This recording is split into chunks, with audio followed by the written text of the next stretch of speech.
Black Star Network is here. Hold no punches! I'm real revolutionary right now. Black power. Support this man, Black Media. He makes sure that our stories are told. Thank you for being the voice of Black America, Roland. Stay black. I love y'all. All momentum we have now, we have to keep this going. The video looks phenomenal. See, this difference between Black Star Network and black-owned media and something like CNN. You can't be black-owned media and be scared. It's time to be smart. Bring your eyeballs home. You dig?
Today is Monday, April 22nd, 2024. Coming up on Roland Martin Unfiltered, streaming live on the Black Star Network. The Supreme Court confronts the nation's homelessness crisis by hearing arguments about the legality of local laws used against people camping in public streets and parks. We'll talk to the Center for American Progress's Senior Director of Courts and Legal Policy about today's oral arguments.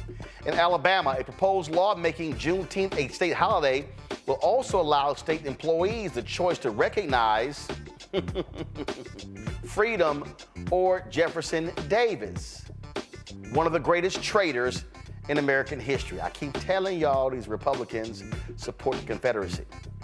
Desmond Meade will be here to update us on the Florida Rights Restoration Coalition's lawsuit against Governor Ron DeSantis and his attempt to keep formerly incarcerated folks from voting.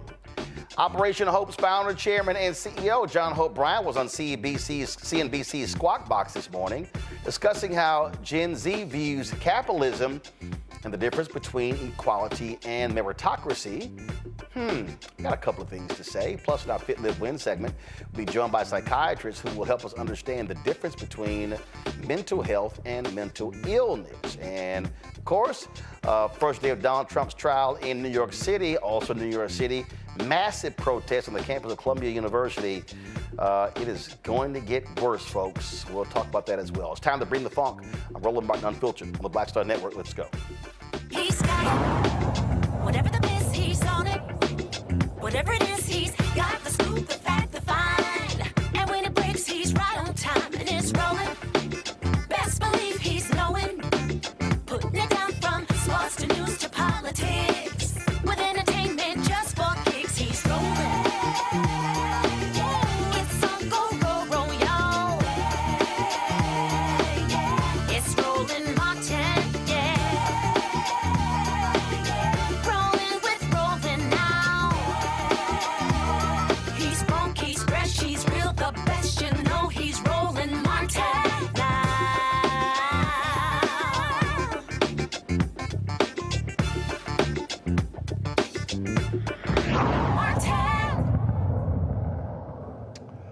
The Supreme Court heard arguments today on whether ticketing homeless people is cruel and unusual and violates the 8th Amendment of the U.S. Constitution. City and state officials across the country are closely watching the case, which will decide whether the homeless have the right to camp in public places. People who live in these encampments are also following the case as they are concerned about efforts to criminalize the population rather than build shelters and affordable housing. The case is the city of Grants Pass versus Johnson, which was brought by several involuntarily homeless people in Grants Pass, Oregon, who challenged the city's ban on public camping. Justice Sonia Sotomayor grills Grants Pass, Oregon's attorney, Thien Evangelos, on why city officials want to enforce criminal penalties for the unhoused. Say, only homeless people who sleep outdoors will be arrested. That's the testimony of your chief of police, two or three officers, which is, if you read the crime, it's only stopping you from sleeping in public if you, for the purpose of maintaining a temporary place to live. And the police officers testified that that means that if a stargazer wants to take a blanket or a sleeping bag out at night to watch the stars and falls asleep, you don't arrest them. You don't arrest babies who have blankets over them. You don't arrest people who are sleeping on the beach, as I tend to do if I've been there a while. You only arrest people who don't have a second home. Is that correct? Well, who don't have a home. So, no, these laws are generally applicable. They apply to everyone. That's what you want to say. Give me one example, because your police officers couldn't. And they explicitly said, if someone has another home, has a home, and is out there and happens to fall asleep, they won't be arrested. Fall asleep with something on them. Well, Joint Appendix, page 98, is one example of a citation issued to a person with a home address. But more importantly, I think what we're getting at here is that these laws regulate conduct of everyone. There's nothing in the law that criminalizes homelessness. That's what you say, but if I look at the record and see differently. Devon Ombre is the Senior Director of Courts and Legal Policy for the Center for American Progress, joins us from Washington, D.C. Devon, glad to have you here. So, I mean, that was a great line of questioning right there from Justice Sotomayor, because laws need to be specific. And what she was getting at is, if somebody just accidentally falls asleep, what, are you going to ticket them? People falling asleep while on a picnic at a park, can we ticket them? Not sure how far this could extend. And she makes some really great points that this law of general applicability, so-called, doesn't actually do what it says. It is specifically aimed at unhoused people, not just average people on the street. What was being said by the other justices, especially the conservative justices?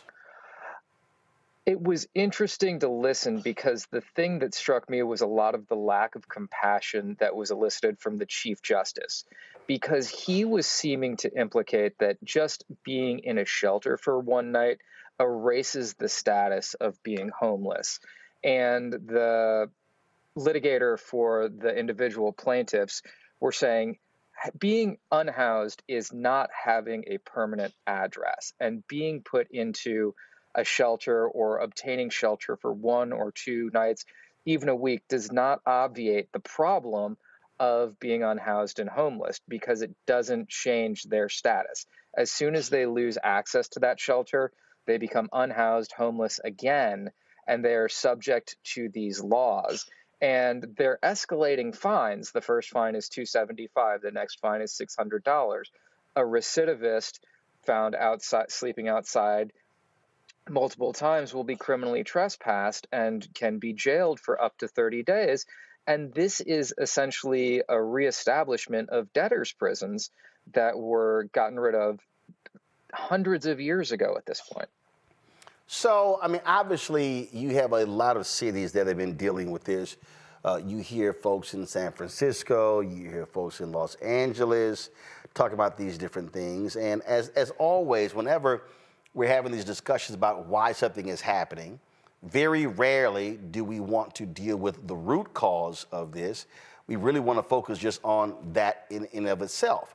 So if you talk about homelessness, you have to deal with, well, how many of those folks are actually dealing with mental illness, which then gets at the lack of funding for mental illness, which gets at the cutting of funds of the last 20, 25 years for community social and services centers, Then you also have to deal with the exorbitant costs that we're also seeing when it comes to housing and how things have shot up. Very rarely are those part of the conversation.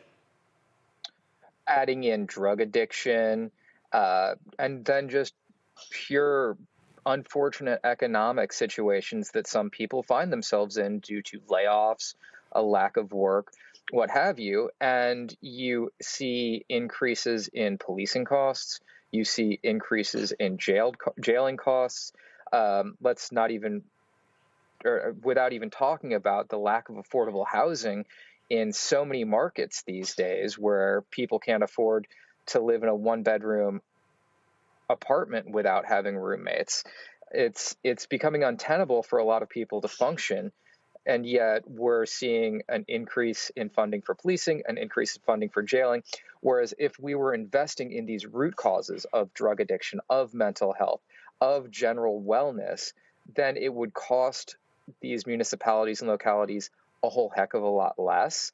It would be less of a drain on society. And I think there's probably a likelihood that you would see much more beneficial outcomes of people rejoining society and being productive members of society when these unfortunate or unchecked mental health issues have resulted in them being unhoused for so long. So based upon listening to these arguments, obviously it's one thing to sort of prejudge or to guess, but based upon listening to the various questions, what did you glean from this in terms of what potentially could be a decision? So I think the more liberal justices are looking to find a solution. I think a lot of the questions really dug deep into what do the courts need to be doing with regard to staying away from being policymakers, because this is such a complex and complicated issue. Can the Supreme Court hand down edicts that say this is what you need to be doing? And I think the court very much wants to shy away from that. I believe it was Justice Jackson who was discussing the possibility that this case be mooted because Oregon has passed a statute prohibiting laws like these passed in grants passed from going into effect and being able to effectively criminalize being unhoused. There's also the question that Justice Thomas brought up as to whether the case itself was moot because all of the individual plaintiffs have not been found criminally liable under these local ordinances. So whether it's just civil cases at this point, so whether it's appropriate to bring it under an Eighth Amendment claim like this for cruel and unusual punishment like this case is yet to be seen. The other thing is that there are a lot of municipalities that are existing under a prior Ninth Circuit case that has made outlawing being homeless or unhoused illegal. So, there's already some kind of controlling law in effect in the states covered by the Ninth Circuit that other areas are following. All right, then. We certainly will be seeing what they decide. Devon, thanks a lot. Thank you so much. All right, folks, going to go to a break. We'll be right back on Roland Martin Unfiltered on the Black Star Network. I was just in my backyard. I just said I was manifesting about life. I said I would love to come back because it was a great time, and these kids need that right now. They need that male role model in the schools, I think. Even on TV. Because people are scared to go into the high school. The high school, you know what I mean? I would love to bring it back, and I think we can bring it back. What do you think? I think we'll ask the people. I would ask your people. We'll do a poll. Y'all want to hang him, Mr. Cooper? Yeah, I say let's go. We all look good. Holly looked good. Raven looked the same. Marquise, Don Lewis. It'd be funny to have the bullshit you see out there on TV now. God damn. What the fuck? What happened to TV? Damn. It's some... I'm like, oh my God.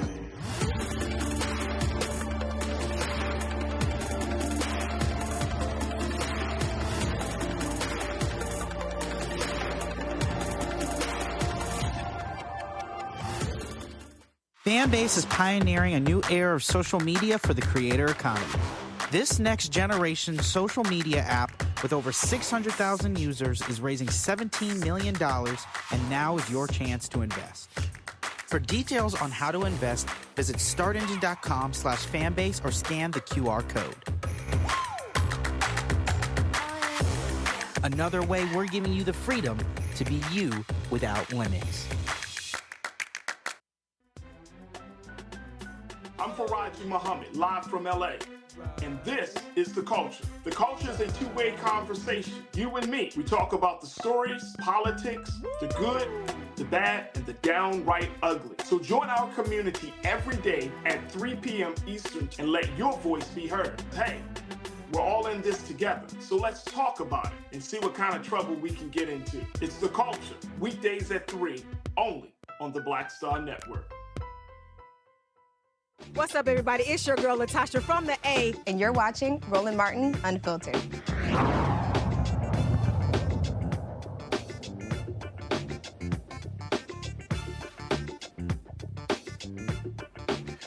Now, folks, during today's oral argument, Justice Neil Gorsuch questioned U.S. Deputy Solicitor General Edwin Needler about why he thinks people can be issued criminal penalties for public drunkenness, but not for sleeping outside when they refuse to go to a shelter or bed.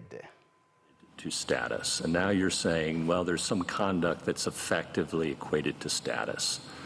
But you're saying involuntary drug use, you can regulate that conduct. That doesn't qualify as status. You're saying compulsive alcohol use, you can regulate that conduct in public drunkenness, even if it's involuntary, that doesn't qualify as status, right? Right. You're saying you can regulate somebody who is hungry and has no other choice but to steal. You can regulate that conduct, even though it's a basic human necessity, and that doesn't come on under the status side of the line, right? Yes. Okay. But when it comes to homelessness, which is a terribly difficult problem, you're saying that's different, and because there are no beds available for them to go to in Grants Pass. What about someone who has a mental health problem that prohibits them, they cannot sleep in a shelter? Are they allowed to sleep outside or not? Is that status or conduct that's regulable? I think the question would be whether that shelter is available. It's available. Well, no, available to the individual. It's available to the individual. But it's just because of their mental health problem, they cannot do it. I think there might be, I mean, that's the mental health status problem. Or conduct? Well, the mental health situation is itself a status. Right, I know that. Yes, but it has this further knock-on effect on conduct. Is that regulable by the state or not? I think that if the all the alcohol, drug use, they have problems too.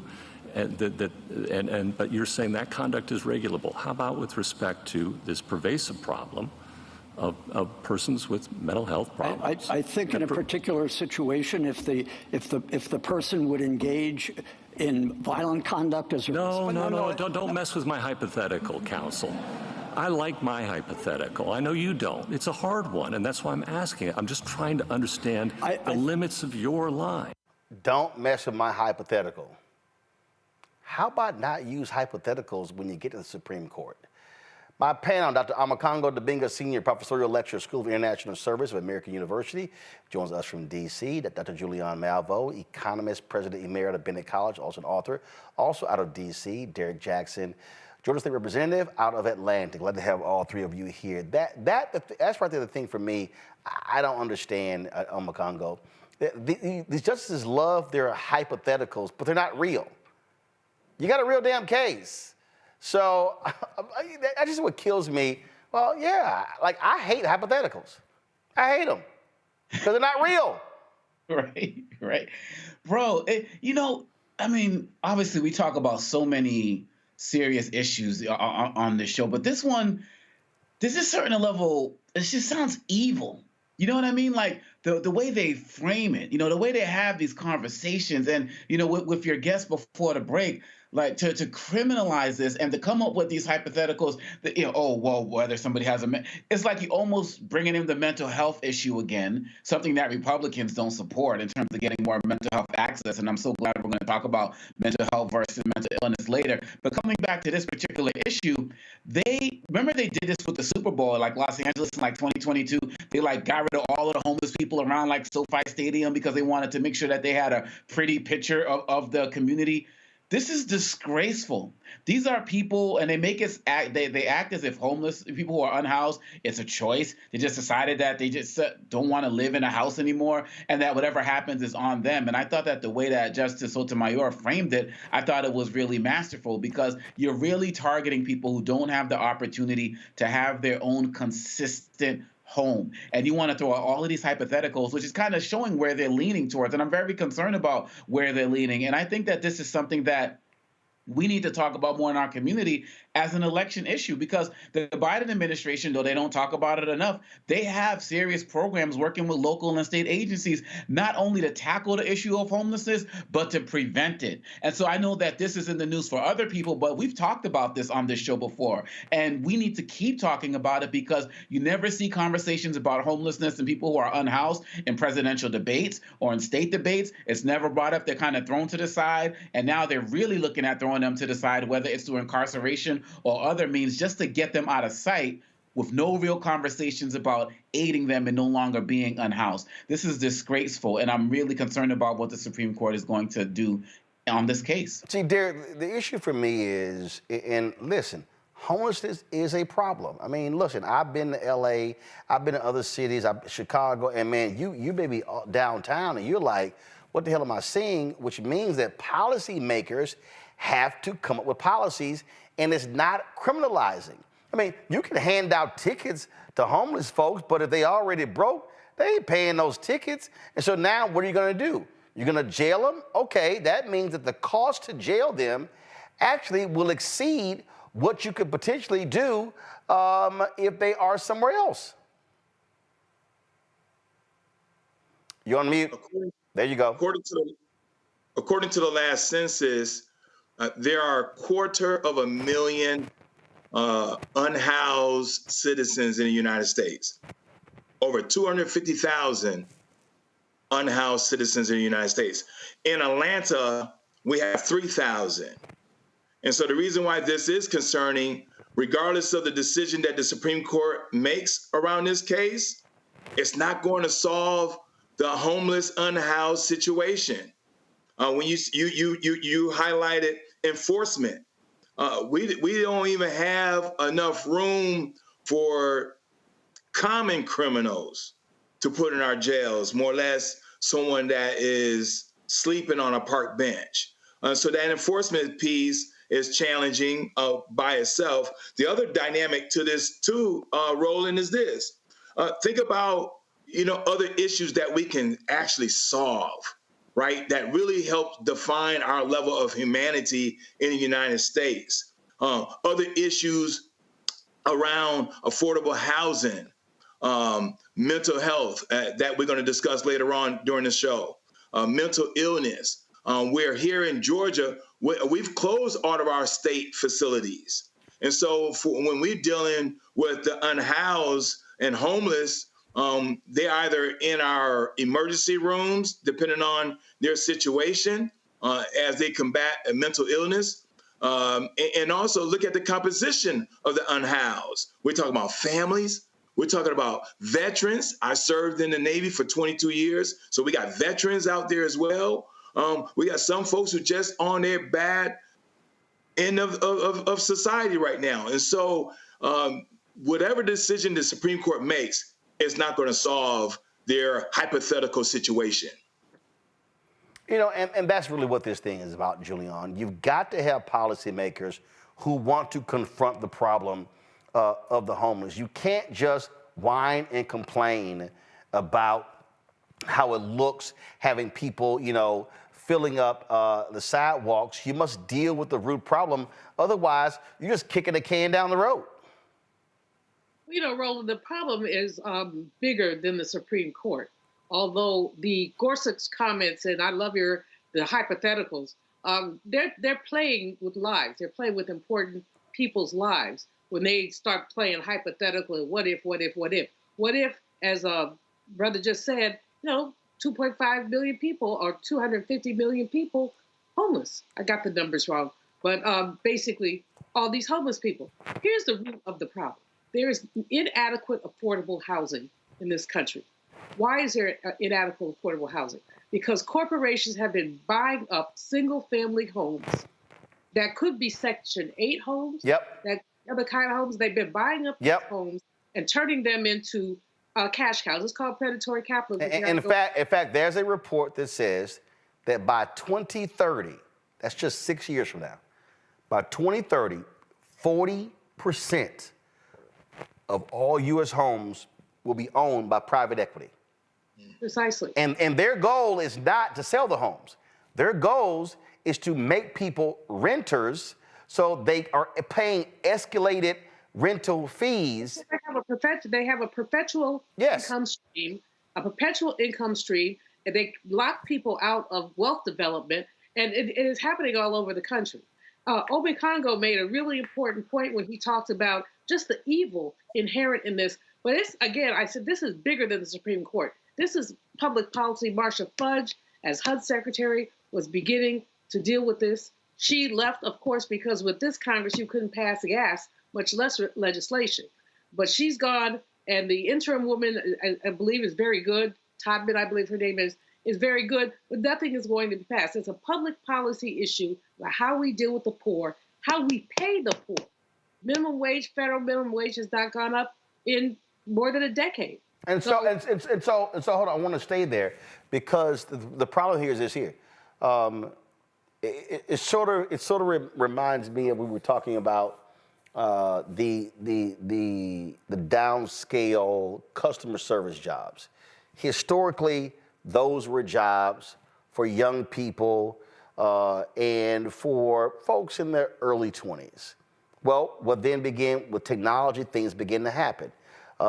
You used to have grocery clerks, you used to have bank tellers, you used to have a whole slew of jobs that folks could earn high 20s, low 30s, mid 30s, high 30s, low 40s, working those jobs. Well, when those jobs disappeared, the folk who were at that level then dropped down to the Walmart greeter jobs and things along those lines. So when those people dropped down, well, then they pressed the other folk who were depending upon those jobs further down as well. So when you talk about these homes here, so now people who should be living in single-family homes, they now are renting places.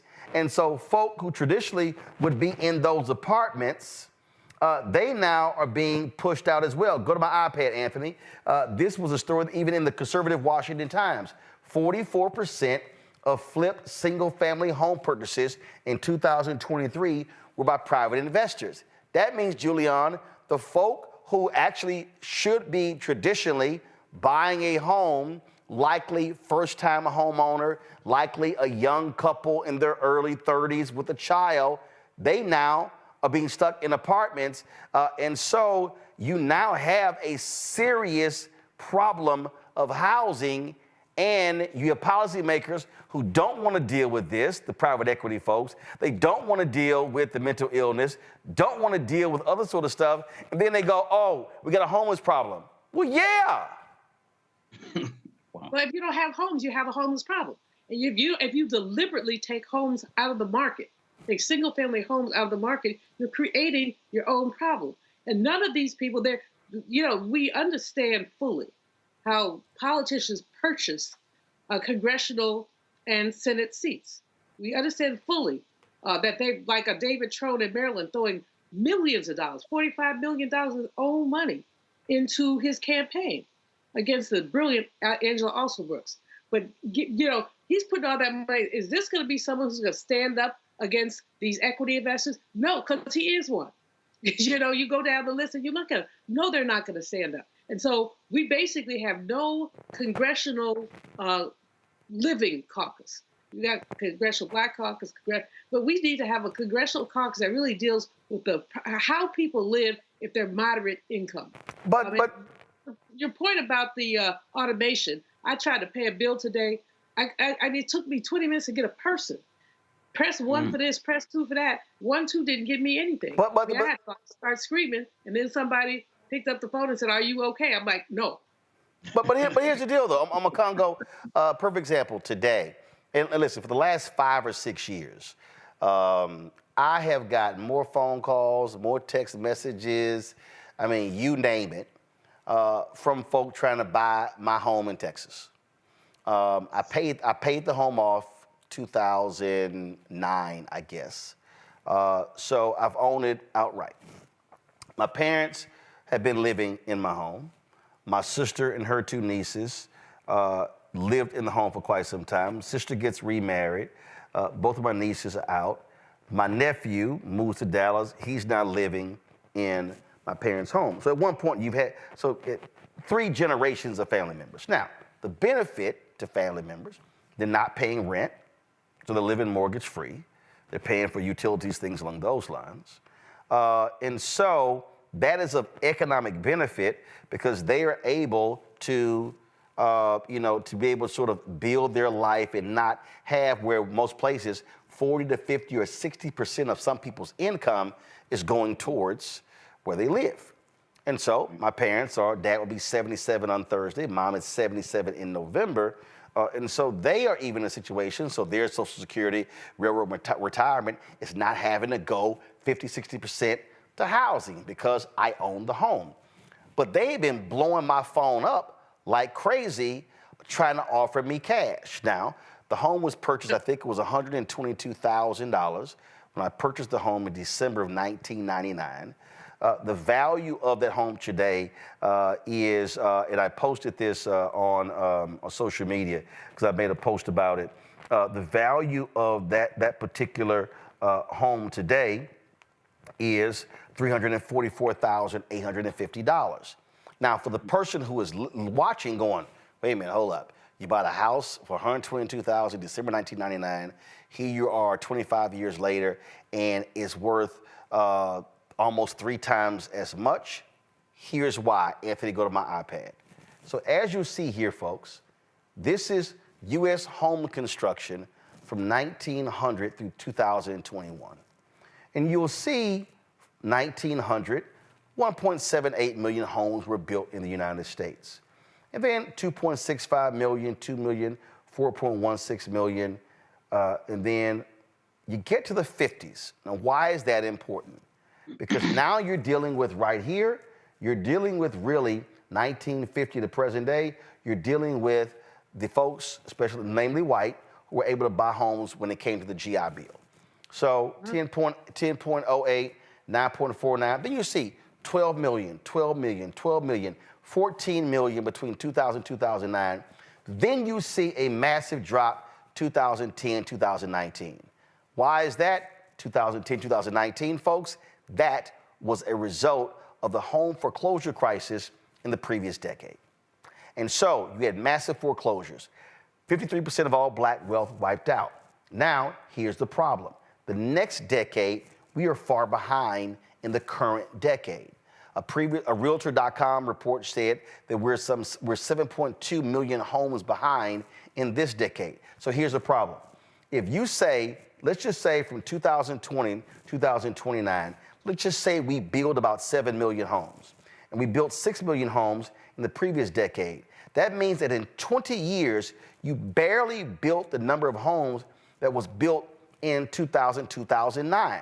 So what do you now have? You now have an increased population, more demand. You do not have the housing stock. So if we continue on this rate, we're going to be in an even more difficult situation. And, Congo, those private equity people, the reason why they are desperately trying to offer me cash for my home is because they absolutely know there's less stock and they want to snap up. And here's what they're doing. They are successful in this way because they're offering so much money, people are saying yes, not realizing it's going to make it very difficult for the next generation to be able to own homes. Absolutely. I just got a message. I get a message every week for my house as well. And I'm like, how you get my number? I don't even know who these people are. Man, they call and text every damn day. Yep. More than I hear from my own friends. I mean, so you're absolutely right. And one of the things that we didn't talk about from that graphic that you showed, which was just horrific, was also the amount of people who lost their homes due to the COVID pandemic. People lost their jobs and their incomes, were out on the street. People who are unhoused was on the rise as well. And we also have to add to the fact that many of these private equity folks are not based in the United States.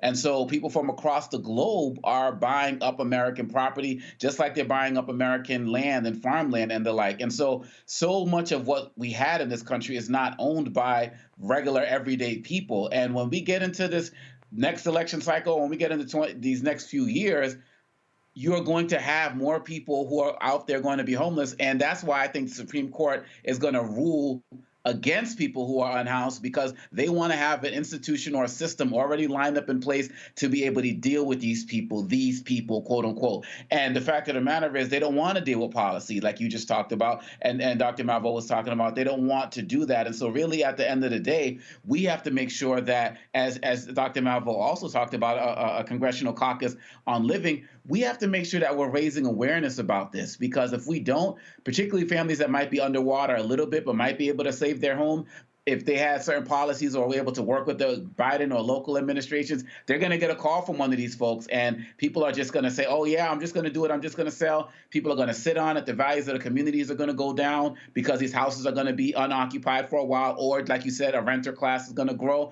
and then those communities are going to continue to be in decline, and our communities are going to be hit first. So this is an issue that is not spoken about enough, and it's really important right now that we connect those dots. I was not aware, Roland, of that 20-year gap. We talked about, in 20 years, we'll build as many houses as it took us to build in a decade. But it really makes a lot of sense. And these guys, these policymakers and the like, who don't care for the unhoused, this is what they want. And they play off of our ignorance. And so the more we know, the more we have to share, particularly to these next generation of homeowners, we can be able to get them in positions, particularly through voting, where they can make real laws that are going to help our communities across the country. So Derek, the reason I'm purposely clicking the dots, and I know there's somebody watching who's saying, all right, what does this have to do with the homelessness issue and the Supreme Court decision? Because they are all connected. So if you don't deal with mental illness, community services, you don't deal with an insufficient Department of Veterans Affairs in dealing with veterans and PTSD, and then you're not dealing with lack of building affordable housing, and then when you're not dealing with these cities that keep dealing with these so-called mixed-use development where, we're going to build this affordable housing, and with it, we're building this mixed-use development and, all sort of restaurants and trendy little areas and open-air parks, things along those lines, where the reality is they throw in very few affordable housing to qualify for the tax breaks. All right, and so only a handful of people can actually get in those places. And what they're really doing is going after the people who can afford the $300,000 to $400,000 to $500,000 homes that they're building in these downtown developments. And so for the people who are watching, I need them to understand that public policymakers play a role. When Julianne was talking about Secretary Marsha Fudge, she said point blank, there are limited things that the federal government can do to deal with home building. She said, this is specifically a local and state issue. And that's the piece that people don't seem to understand. And the other dot that we have to connect to your point, Roland, is this. As a lawmaker, we right here in Georgia, during our last legislative session, tried to expand the Homestead exemption for our seniors, because our seniors are on fixed incomes. And we also discovered that 85% of our seniors own their homes outright and on a fixed income, but they can't afford the taxes, Roland. Right, hold on. So explain to the person at home, what does the Homestead exemption do? Great question. So the Homestead exemption, what it does, it allows for the government, so in our case at the state level, we can say, for example, the bill that I brought forward was, if you're over the age of 65 and you have no children in the school system, you're exempt for paying school taxes, and you can get $4,000 off of your property tax because your property tax continues to increase with the market value. And so that can save, on the average, senior citizen roughly $6,500, maybe $7,000. That helps when your taxes of your $200,000 home, it wasn't $200,000 when you purchase it, it was $50,000 when you purchase it. But now, 30 years later, it's now $200,000. Yeah. And so that homestead exemption will give them a $7,000 break off of their property tax. And see, and just for people to understand, because I was just looking at some stuff over the weekend, Julian. It was kind of interesting because so I'm just at home and I just moved into a new house here and I thought about where I came from. I thought about the house that I grew up in, and I was texting somebody, and I said, I grew up in a small wood frame house. I said 1,500 square feet. And then I went online, and I was like, so I put in the address. I went to Zillow, and I put in the address, and I typed in. It was like, damn, hold up. It was 1,231 square feet. And so I pull this up, go to my iPad, and when I gone to Houston before, I sort of pulled it up, and this was literally the house that I grew up in. First of all, we had what I hate is we had great landscaping that was the work of my dad, my mom, but really me and my brothers and sisters. We were the manual laborers, but the thing was crazy to me, and it was just blowing my mind that this house here is $175,000. I was even surprised that it was $175,000.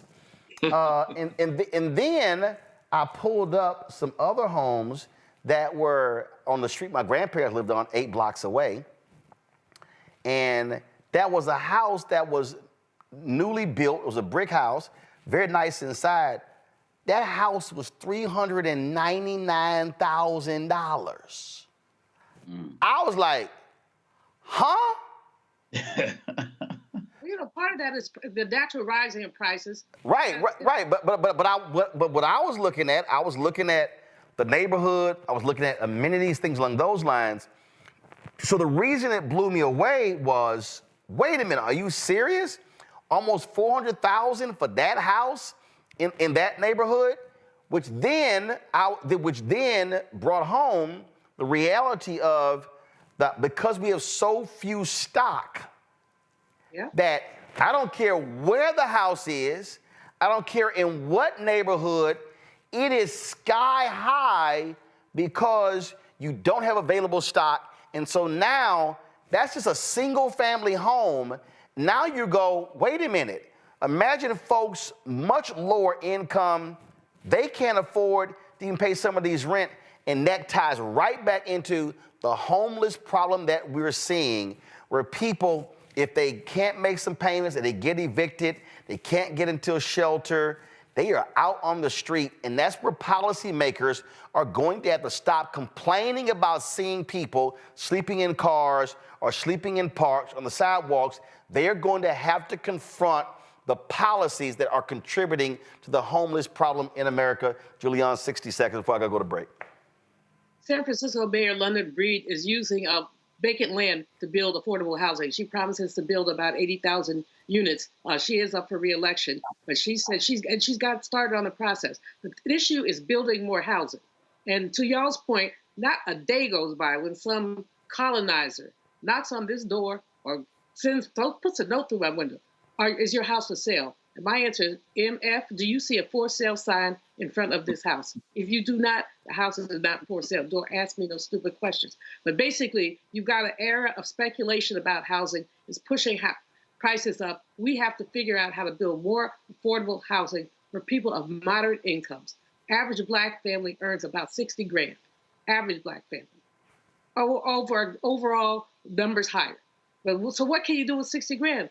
What the rules say is you shouldn't spend more than a third, really, it used to be a quarter, now it's up to a third of your net income on housing. Lots of people are spending half and even more than that. Yeah, and so it's just stunning, and so I just think that people don't understand, and just go back. I wish I could get rid of half of this side here, but it's so crazy. I just showed you some of the houses and what the costs are for some of those houses. And if you see the map here, go back. You might see right here. This is literally in the same neighborhood. You will see a $75,000 lot. And then you'll see an $85,000 lot, but then you'll see a house that's $338,000. But then you'll see another one that's $260,000, one that's $275,000, and then you keep going. Then all of a sudden you'll see a $70,000 lot. You'll see a $380,000 house. That's 2,100 square feet. I mean, and again, it just so people understand, if you're a first-time home buyer, you're competing. And I guarantee you, when I look at these, I guarantee you, because I grew up in Clinton Park in Houston. I guarantee you what happened. I guarantee you that if you go through the 77029 zip code, you're gonna find private equity owning a bunch of these houses, because there were families where they grew up. My parents eventually they sold their home there. But imagine if you have families where parents passed away, kids didn't want to come back there. They sold the land. Private equity snapped that up, and that's what you're seeing. And so this is going to continue unless policymakers do something about it. You cannot have private equity owning 40 and 50% of all available homes in the country, because they have no interest in selling. They want to jack the rents up and take as much money as they can from Americans. And so that's going to be an issue. All right, folks, got to go to a break. We come back. My man, John Hope Brown, was on a Squawk Box, talking about his new book, and also talking about his attack on DEI and how we're facing this crisis in the country. Very interesting conversation. I want to show you some of that. Of course, we'll do some when we come back. You're watching Roland Martin Unfiltered on the Black Star Network. Support us in what we do. Why do we go through the housing issue right there? Because the conversation that we had, you ain't gonna get that conversation on CNBC or on Bloomberg or either of these business networks. You're damn sure not gonna get it on the cable news networks. And I keep telling y'all this here. This is stuff that you don't hear people talking about, because all the rest of these networks, they've been Donald Trump all damn day on trial. I mean, they've been 24/7. I'm not spending even 24 seconds on that. But we've got to be able to have our platforms that are speaking to the issues that matter to us. So your support for Roland Martin Unfiltered and the Black Star Network is critical. Our goal is to get 50,000 of our fans contributing on average $50 each. That's $4.19 a month, 13 cents a day. I don't charge a subscription fee. And so this is all voluntary. The people who say, you know what, I can't give that much, totally understand. They give less. Over the weekend, I saw some people who gave like $6, $7. We appreciate every dollar. There are people who've given more as well. So you want to support us, you can join our Bring the Funk fan club. You can send your check and money order to P.O. Box 57196, Washington, D.C., 20037-0196. Cash App, $RM Unfiltered. PayPal, R Martin Unfiltered. Venmo is RM Unfiltered. Zelle, Roland at RolandSMartin.com, Roland at RolandMartinUnfiltered.com, and download the Black Star Network app. Apple phone, Android phone, Apple TV, Android TV, Roku, Amazon Fire TV, Xbox One, Samsung Smart TV. We'll be right back.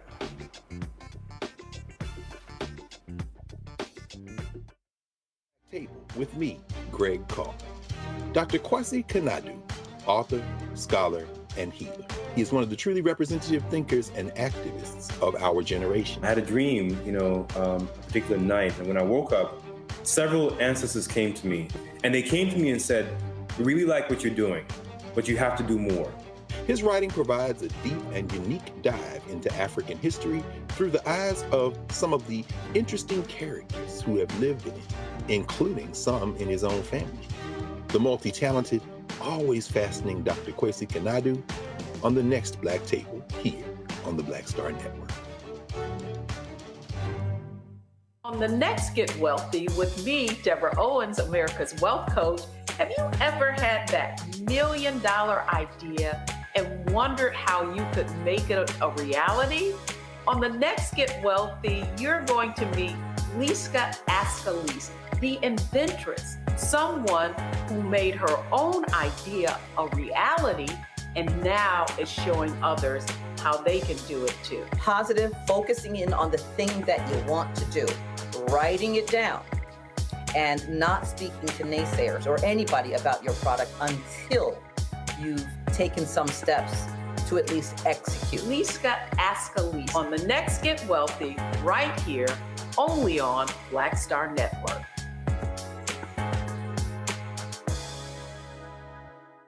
Fanbase is pioneering a new era of social media for the creator economy. This next generation social media app with over 600,000 users is raising $17 million, and now is your chance to invest. For details on how to invest, visit startengine.com/fanbase or scan the QR code. Another way we're giving you the freedom to be you without limits. Hello, I'm Jamia Pugh. I am from Coatesville, Pennsylvania, just an hour right outside of Philadelphia. My name is Jasmine Pugh. I'm also from Coatesville, Pennsylvania. You are watching Roland Martin Unfiltered. Stay right here.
All right, folks, welcome back to Roland Martin Unfiltered. You know, I saw this article over the weekend that I thought was kind of interesting.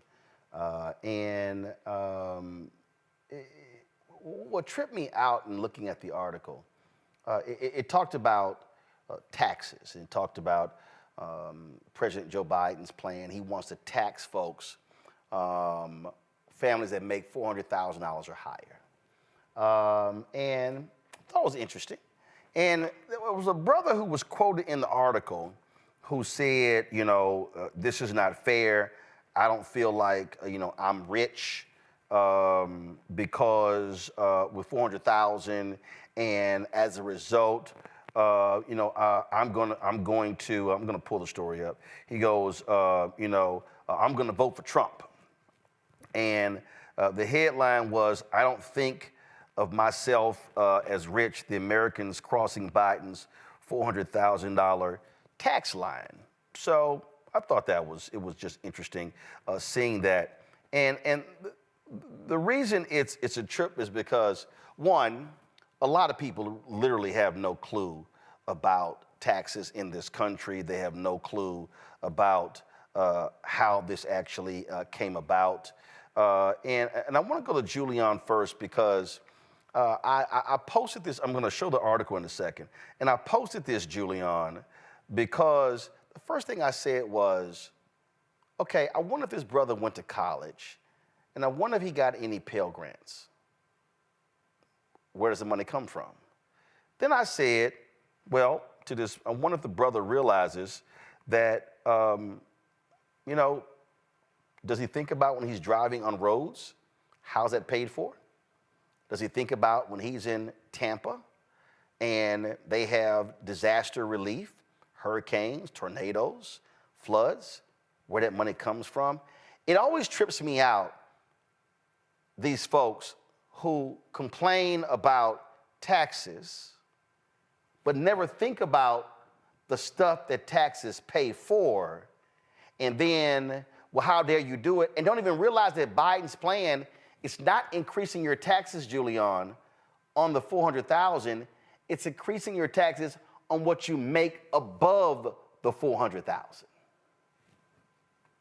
Don't understand the tax system at all, Roland, as you know. They also don't understand, as an example, this brother's fussing about 400,000. If you pay into the Social Security system, you're capped out at about 160,000. So all these people who make more than 160,000 are not paying into the Social Security system, which is why we have so many inequities there. As you mentioned, roads, bridges, regulation. We've had several challenges with airplanes, parts falling out the sky and carrying on. The Federal Aviation Administration is a regulatory agency that basically is financed by our tax dollars. We're about to go into a season of extreme heat. OSHA, Office of Safety and Health Administration, is the one that passes regulations about breaks and things like that. And quite frankly, your friend, Mr. DeSantis down there in Florida, they just passed a law that prohibited localities from regulating breaks. Who works outside in the winter, in the summer rather? Brown folks, black folks, people who are agricultural. They get heat stroke. OSHA needs to step in there. So there's so many things that our taxes pay for. Our schools, of course, local taxes pay for, but also Title I schools, which are schools that serve people below a certain income level, neighborhoods before a certain income level, Title I, get federal grants because the taxes, local taxes, don't pay enough for them. So everybody fusses about taxes, and sometimes a good reason. But the fact is, we have to look at what the taxes are for, how the taxes enhance our lives, right, and what we're getting. And I'll tell you, I had an argument with some conservative on the radio recently, and the woman was talking about eliminating taxes. And I said, "How old's your mama?" And she said, "Why?" I said, "I just want to know. I'm curious." She said she was 78. I said, "Does she get Social Security?" She said, "I said, taxes pay for that. Even if it's not the Social Security taxes, they don't fully cover it. The Social Security Administration is also, because all these people talk about they don't like taxes, need to look at their lives and look at their pocketbooks and figure out what they're getting for those taxes." What I thought was interesting, Derek, when I saw this piece here, and go to my iPad, Anthony. This is the piece itself. It's in the Wall Street Journal. I don't think of myself as rich. The Americans crossing Biden's $400,000 tax line. And this guy, Aaron Littles of Tampa, says he feels unfairly targeted by the $400,000 cutoff. Okay. Now, and so there was a quote in here. Let me find it. And I sort of laughed when I saw his quote because he was highly offended by this. And hold on, wait till I find it. He goes, "I've hit the American dream, and now I'm going to have to pay more taxes. That doesn't feel great to me. It's demotivating." Derek, here's what's crazy. When you hear that, it's strange to me. It's strange to me when I hear that. And part of the reason, Derek, why I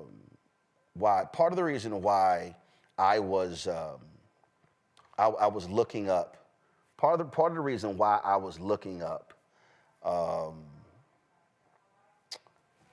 I was looking at where I grew up because Saturday I stood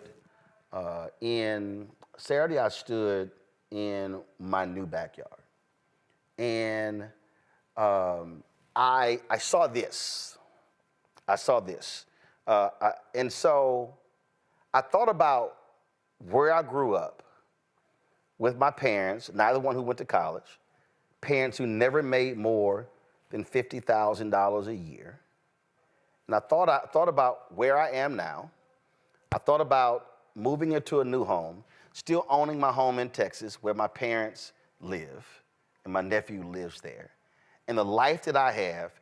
And the last thing I'm about to do, Derek, is say some bullshit like, "Oh my God,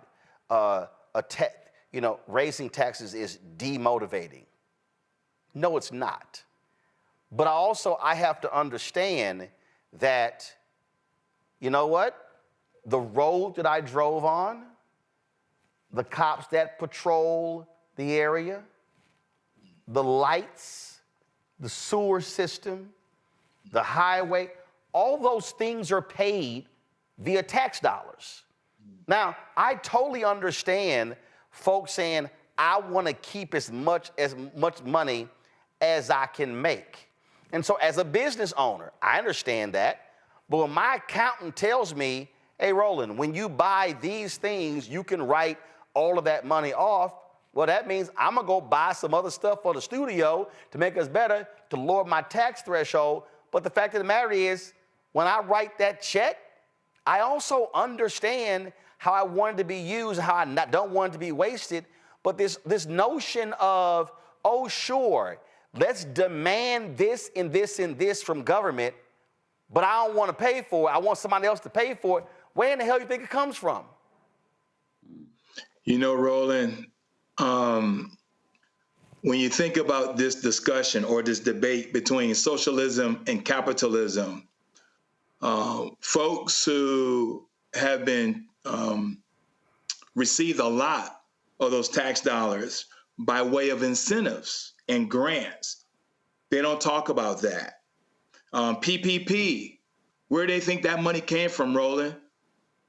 Right? These grants, Pell grants, as you've already outlined, mentioned about the infrastructure. And so when you think about where our tax dollars pay for the hospitals, the schools, the infrastructure, the fire department, all these things is sourced by our tax. I want to highlight, Roland, is this. When you think about the Industrial Revolution that took place in the United States, the Rockefellers, Vanderbilt, J.P. Morgan, all of them, how do you think they started their company? The government incentivized them to lay that rail. Where do you think Boeing get their dollars from to build airplanes? Government. So these tax dollars are being used to help individuals basically push their business forward, right?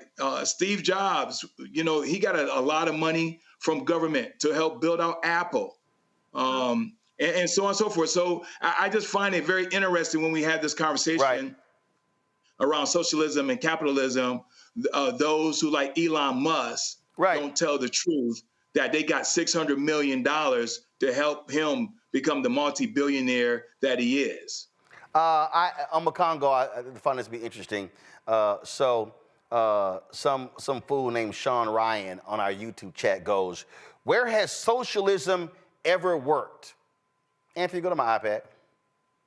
Sean Ryan is typing on a thing called the internet that was actually created by the United States government. Government researchers created the internet. You see right here, this article was published in Scientific American's former blog network, and it says right here, okay, right here, that the Pentagon, ARPANET, was the internet's immediate predecessor. And it talks about when the internet was founded, when it was privatized. We can go on and on and on.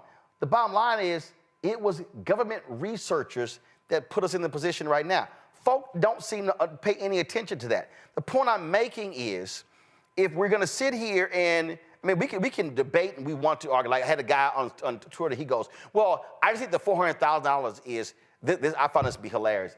He goes, the $400,000 is just arbitrary.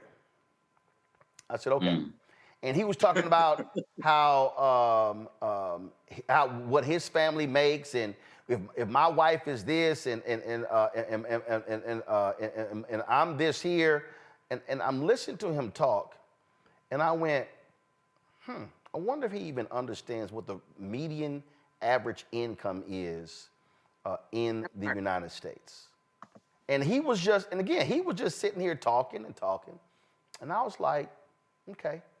And he was complaining about this arbitrary 400,000 mark. And I had to remind him of this here, is that, y'all, this right here is from the U.S. Justice Department. This says the following, this is called Census Bureau Median Family Income by Family Size. The following table provides median family income data reproduced in a format designed for ease of use in bankruptcy forms.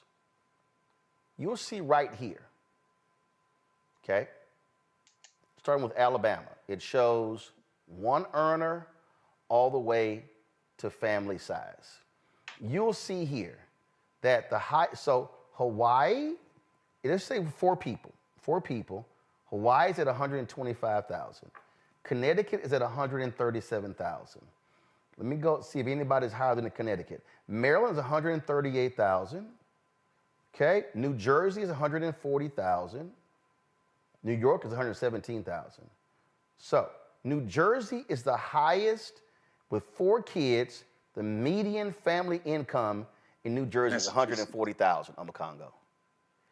This fool, this dude is complaining. And y'all, here's the numbers. Right here, 4 people. Y'all, it's right here. It's justice.gov. The data is right there. 85,000, 108, 89. Let me see what the lowest is. So New Jersey's is 140,000. So the marker is 85. Massachusetts is 148. Okay, Massachusetts is 148. So they're the highest. Okay, so right here, Alabama is 85,687. Let me see if anybody, right here, Mississippi is 74,888. New Mexico is 70,316. Let me see if anybody lower than New Mexico. No. So New Mexico is $70,316. Massachusetts is $148,713. That's median family income. I'm like, bruh, you complaining that 400,000 on the Congo is arbitrary when you're making 2.5 times more than what the median family income in Massachusetts make? This is why I try to tell some people, listen to what your dumb ass is saying. Yeah. I cannot sit here as somebody making that salary. Well, this is just a damn shame. That's why I went back and looked at the house I grew up in to remind my ass where I came from. You are absolutely right. You know, Dr. King, when he talked about socialism versus capitalism, you know, he says in America, we have socialism for the rich and capitalism for the poor. This idea, the poor got to pull them bootstraps out. But when you're talking about rich, when we talked about, you know, Tesla and other groups, they get that government assistance and that help. When we talk about these stadiums, these big stadiums that these owners of these teams never pay for, you know, taxpayers' dollars, you know, they build these things. At every single juncture, we talk about what taxes are doing for our economy. And I like when I see, you know, these guys called the patriotic millionaires, like some of America's richest individuals who constantly say, tax us, tax us, tax us. We want to pay our fair share. Because on the flip side of this also, Roland, is we got to look at the stock market and what is happening with all of these people making all of this money under Biden's economy. And the stock market is raving in ways that it hasn't been as well. So it's like they're trying to get it on both ends. And so if we are not, you know, mindful of this, we're going to have people like that. The guy in that article, Littles, or whatever his name is, they're going to become the new face of the people who are suffering under Biden's tax policies, when every economic indicator for the most part has been up under Biden compared to Trump. And if you're not going to look at what you have been able to get in this country, what you have been able to build in this country, and want to have no type of instincts of wanting to give back, then it's definitely shame on you. But this is what our government, our so-called leaders are doing. What did Trump say in 2016 when Hillary Clinton called him out? He said, not paying this amount of taxes, it makes me smart. You know, being able to get away and game the system. And so we see every single day they want to continue to game the system. And the fact that a brother would say that and say that I'm going for Trump, when he's going to do everything else to go against you as a black person, but you might get that tax cut, that's really all you're in it for. That's really, it's disgraceful. It's really disgraceful. And so Mark Cuban was tweeting about this, and Mark Cuban actually posted this. This is when the direct deposit that Mark Cuban made to the government. he posted this. KPMG, his accountants, said that Mark Cuban, his taxes for this year, $275,900,000.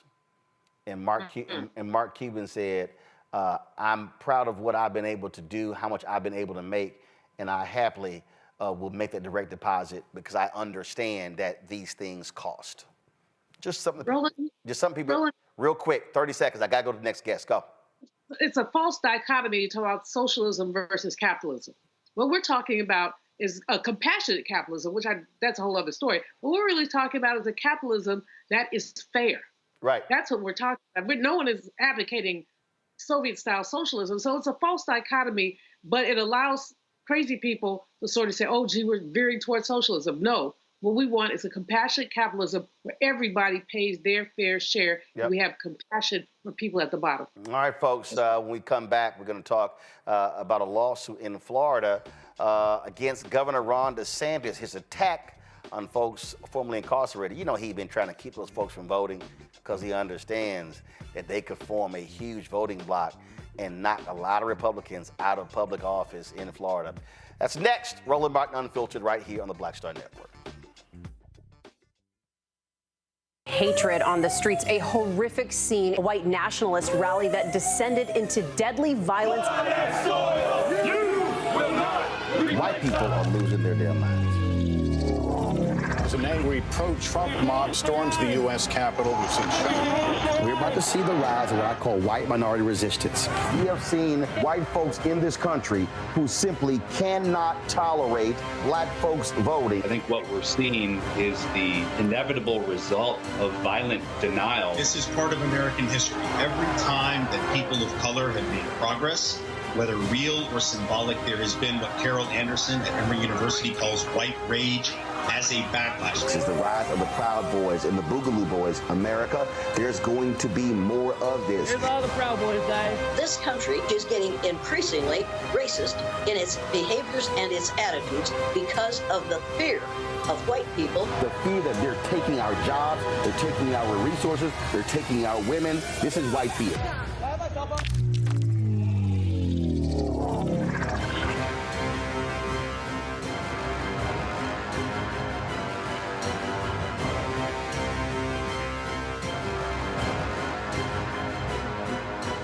Fanbase is pioneering a new era of social media for the creator economy. This next generation social media app with over 600,000 users is raising $17 million, and now is your chance to invest.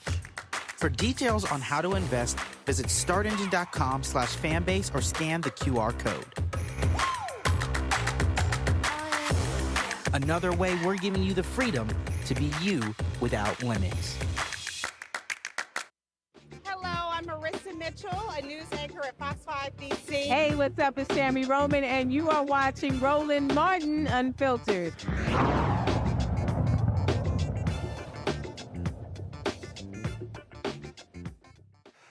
Florida Governor Ron DeSantis and other Florida officials are being sued over alleged voter intimidation and confusion regarding the voting rights of folks formerly incarcerated. Some have said felons voting rights. So the language there. 74-page civil lawsuit filed in U.S. District Court in Miami. Says the lack of a reliable database to determine voter eligibility for individuals with convictions is unconstitutional. Desmond Meade, who leads the group, they're behind the lawsuit. He joins us right now. And Desmond, this is the thing, what we saw. Ron DeSantis had folks arrested who were formerly incarcerated, who were told they could vote. And every single one of those cases got thrown out when the judge said they were told they can vote. What the hell is this here? But that wasn't his intent. He wanted to sit it was making a chilling effect to cause people to say, hey man, you know what? Listen, I don't even want to chance it, because they were arrested, they were inconvenienced, they had to go to jail. It was all kind of drama they had to go through, and that's really what their goal was. Yes, well, first of all, Rob, listen, thank you so much for Roland for having me on the show tonight. But let me tell you, yes, it's just a complete mess here in Florida. But I want to be very clear. at the core of our lawsuit is a very fundamental question that I believe have not only implications in Florida, but also national implications, right? And that question is simple. Whose responsibility is it to determine voter eligibility? Like we've seen cases in other states where people relied on the state, where the state issued voter identification cards, but yet they were subsequently arrested and in one case convicted of voting illegally when they should not have been convicted as such. And so we've seen that exact same thing play out in Florida, where everyone who got arrested, everyone that the police stormed their homes and was pulling people out in the middle of the night and arresting elderly people, right? Every last one of those individuals had the same thing in common. They were all issued a voter identification card. And if a person cannot rely on the state to determine whether or not they're eligible to vote, then who the heck can they rely on? And that is what sits at the crux of our lawsuit. And we want the state to admit that they have known about a failed election system since Bush v. Gore, when hundreds of people were removed from the voting rolls in an election that was decided by a little over 500 votes. And so we want the court to force the state to, first of all, admit responsibility for determining voter eligibility, but to invest the necessary resources to create a system that is accurate, that people can rely on, and that they could feel confident to be able to go and vote without the fear of arrest. Absolutely, absolutely. And the other thing is this here, you got to have the clarity. This is early on, because what they do is they always want to wait late. It's just too late, too late. No, folks need to know now. They need to know this summer if they can actually, register to vote. And what they did is, we saw what happened when Amendment 4 was passed, overwhelmingly in the state. The Republicans went back in and played around with it. Then said, oh no, you got to pay all your fines. And so they came back, and their conservative Supreme Court backed them up on it. And so that threw another monkey wrench in it. And that's what the fear is. They'll try to do the same thing come this year to, again, keep those 1.4 million people from being eligible to vote. Well, Roland, there's two things. The main thing I want to make clear is that this thing is really not that difficult. It's really not that complex.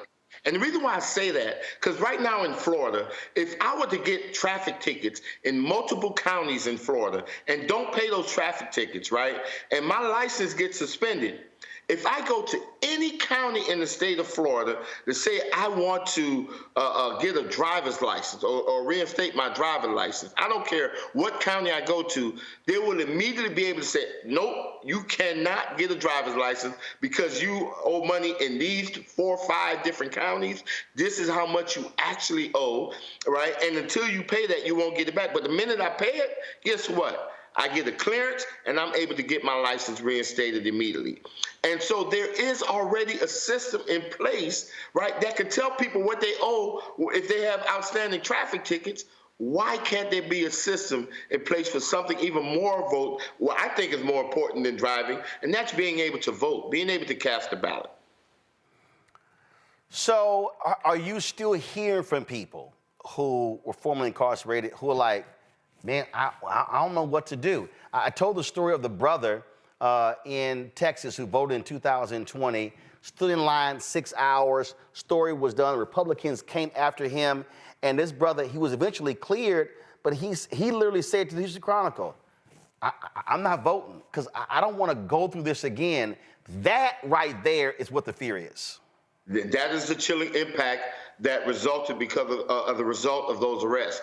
But how we're stepping up, listen, I say that when people push at us, we push back even harder. So we stood up a legal defense fund. We stood up a bail fund, so where if people are getting arrested, we're bailing them out of jail.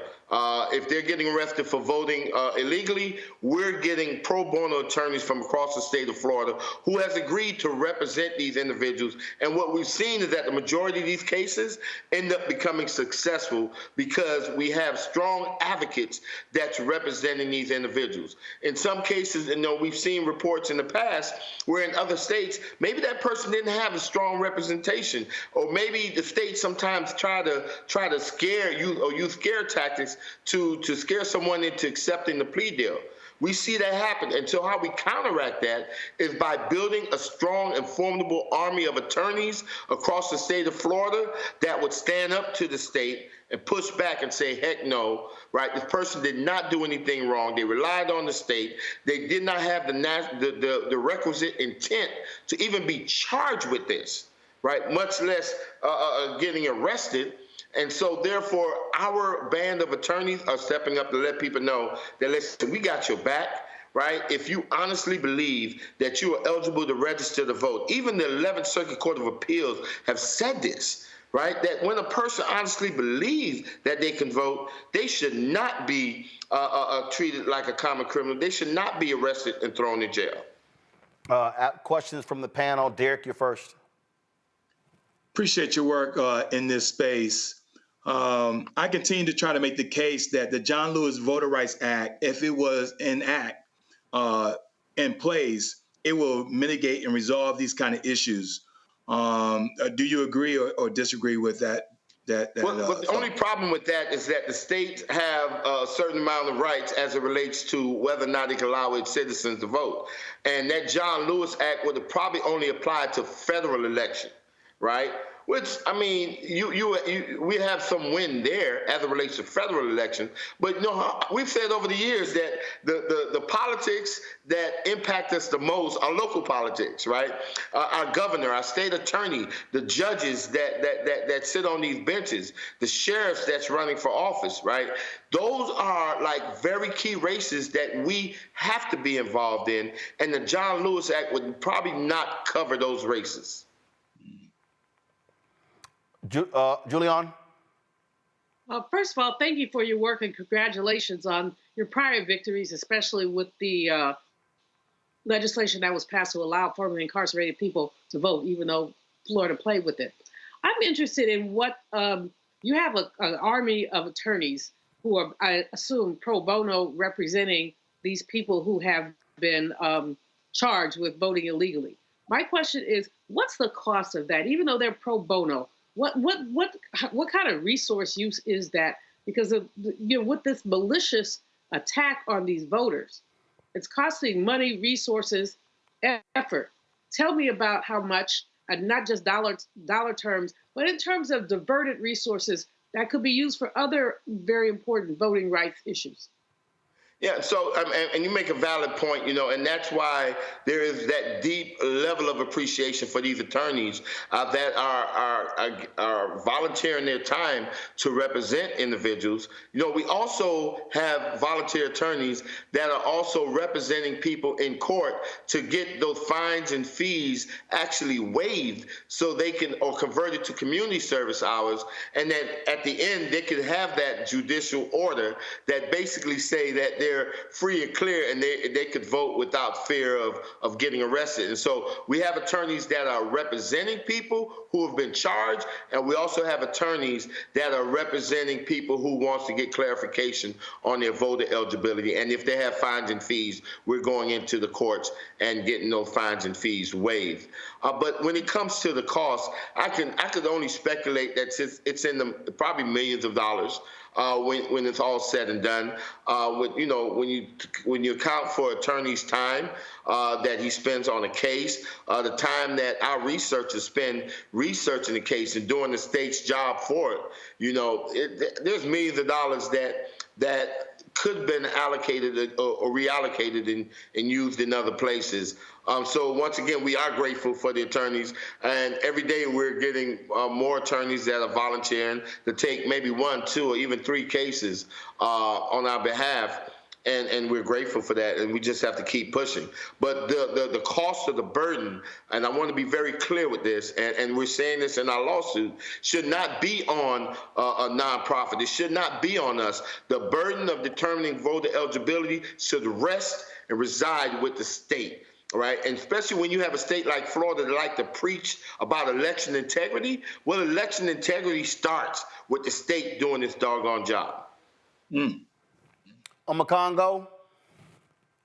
Thank you so much, Desmond, for your incredible work over the years. It's really powerful and it's impacted so many lives.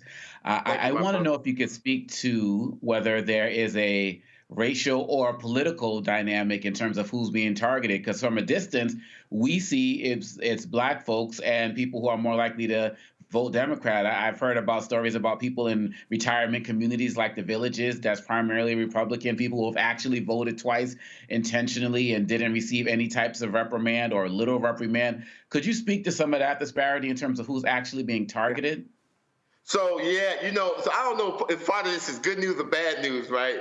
But, I think one of the best things that happened was actually the first two people that went to trial for that were arrested by this election integrity unit were actually people who were registered Republicans who voted for Donald Trump. And I thought that was great, right? Because I knew they wasn't coming for them. Or maybe it was. I don't know. Because at the time, the governor was a candidate for the Republican nomination for president, right? But what we've seen with the arrest of these two individuals that were registered Republican was an amazing opportunity to talk about voting in a way that went beyond just race.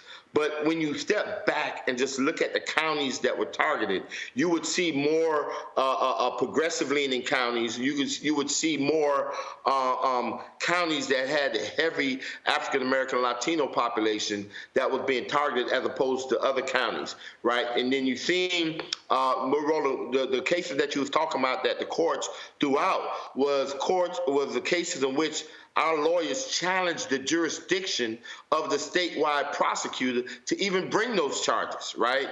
And because what we were seeing was that the statewide office of prosecution was selecting the counties in which they wanted to usurp the power of the state attorney. Right? In counties in which they didn't want the state attorney to make a determination about whether or not to file charges, they exerted their so-called authority to do so. And it just so happened that it was the only counties they did that in were in counties that had progressive DAs or DAs that were from the Democratic Party. They never took over, they never usurped the power of a DA that was a registered Republican. They never did that. And so that was very telling. It was very disappointing. But like I said, the silver lining is that even when they were just coming and targeting specific counties, right, when they cast that net, it caught some of their own people, and now it allowed us to have a much broader conversation about how ridiculous this is, how in the hell the state could start arresting people because of mistakes that they made, not the mistakes that a person made. Wow. Any other questions from the panelists? All right. Well, Desmond, we appreciate it, man. Good luck in the lawsuit. Thank you so much. Yeah, and I'm surprised, Desmond. Well, first of all, you at the office, but I know at home you would have had your lights and all your other. Just for everybody who's watching, Desmond tries his best to keep up with technology and yours truly, and it just drives him crazy because he'd be like, "Do a darn good job, Roland." Desmond be like, "Yo, bro, I got something new." Then I go, "That's nice. Here's something I got." He like, "Damn, I got to get that one too." So we're always, and his wife Sheena. My son Xavier on the job, and I'm pretty sure Xavier gonna bring he's gonna bring it for you. Get my son Xavier to get on the job for me. And his wife Sheena's like, "Stop it! You can't compete with Roland. Stop buying stuff, Desmond." Yeah, I'm gonna get you one of these days. All right, we'll see. All right, my brother, I appreciate it. Thanks a lot. Thank you so much. All right, folks, got to go to a break. We'll be right back. Roland Martin, Unfiltered, the Black Star Network. Support us in what we do. Join the Bring the Funk fan club. Send your check and money order to P.O. Box 57196, Washington, D.C. 20037-0196. Cash App, $RM Unfiltered. PayPal, R Martin Unfiltered. Venmo is RM Unfiltered. Zelle, Roland at RolandSMartin.com. Roland at RolandMartinUnfiltered.com. Download the Black Star Network app, Apple phone, Android phone, Apple TV, Android TV, Roku, Amazon Fire TV, Xbox One, Samsung Smart TV. Be sure to get a copy of my book, White Fear, How the Browning of America is Making White Folks Lose Their Minds, available at bookstores nationwide. And y'all are watching on YouTube. Y'all hurry up, hit the like button. Y'all been sitting there commenting on all kind of stuff. Hit the like button. We should easily be over 1,000 likes. Y'all taking too damn long. I want to see us over 1,000 after the next commercial break. Let's go. Back in a moment. I was just in my backyard. I just said I was manifesting about life. I said, I would love to come back because it was a great time, and these kids need that right now. They need that male role model in the schools, I think. Even on TV. Because people are scared to go into the high schools. You know, the high school, you know what I mean? I would love to bring it back, and I think we could bring it back. You know, what do you think? I think we'll ask the people, we'll ask your people. We'll do a poll. Y'all want to hang a Mr. Cooper? Yeah, I say, let's go. We all look good, you know, Ollie looked good, you know, Raven looked the same, Marquise, Don Lewis. It'd be funny to have the bullshit you see out there on TV now. God damn. What the fuck?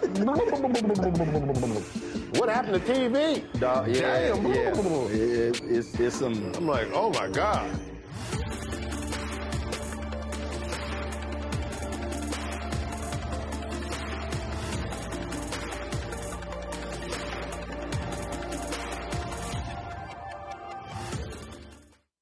Fanbase is pioneering a new era of social media for the creator economy. This next generation social media app with over 600,000 users is raising $17 million, and now is your chance to invest. For details on how to invest, visit startengine.com/fanbase or scan the QR code. Another way we're giving you the freedom to be you without limits. On the next A Balanced Life with me, Dr. Jackie, how to live the dream without it turning into a royal nightmare. We'll meet an entrepreneurial couple who've been living the dream for nearly 30 years, and they're still going strong, speed bumps and all. I was all one trying to hold back, but he thinks he can do anything. He's like, no, we're going to do it. You know, let's do it. Let's just jump into it. And it has worked. It's a thing of beauty, literally. That's all next on A Balanced Life on Black Star Network. Hi, everybody. I'm Kim Cole. Hey, I'm Donnie Simpson. Yo, it's your man Deion Cole from Blackish, and you watch Roland Martin, Unfiltered.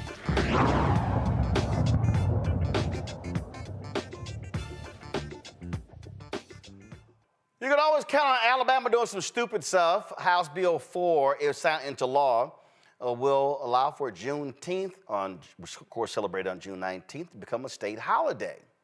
But state employees could choose between recognizing Juneteenth or the birthday of one of the greatest traitors in American history, Jefferson Davis, on June 3rd. Now, Juneteenth celebrates the end of slavery in the United States. Jefferson Davis Day honors the man who wanted to keep slavery. Some see this bill as a compromise, a way to give people a choice and make Juneteenth more acceptable. Is this some bullshit, Derek?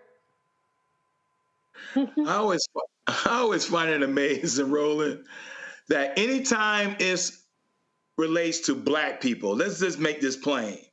We always got to compromise. We always got to share, right? This is almost like saying Black Lives Matter. Well, what about White Lives Matter, right? I mean, it just frustrates me to no end.